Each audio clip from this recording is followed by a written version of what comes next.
I don't want to go too far afield on this, but I do. I have a hobby horse I got to pick at here.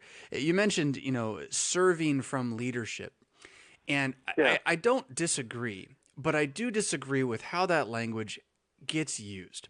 Because the first time I heard servant leadership, and most times I've ever heard the phrase, so maybe I'm just colored by my experience here. But most times I've ever used the phrase, it's used as an attempt to make the authority go away.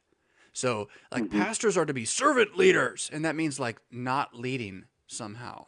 Like you're just supposed to not have authority. You're a servant leader instead, as if that's different.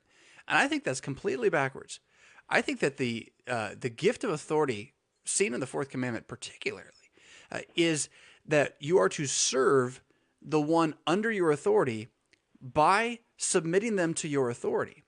The only reason we think that's tyranny is because we're fallen and because the people in authority are fallen. And so we have this like conflict that goes on.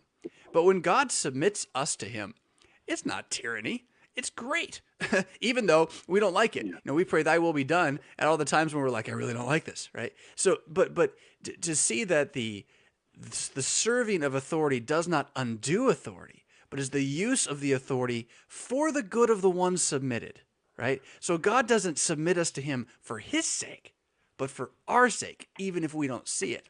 In paradise, we'll always see it. We just are stuck in this place where we can't see the good that God would do. And then we also tend to use the authority for tyranny rather than to serve the good of the one under us. So, thoughts about that? And then we'll get Yeah. back to No, sodomy. I totally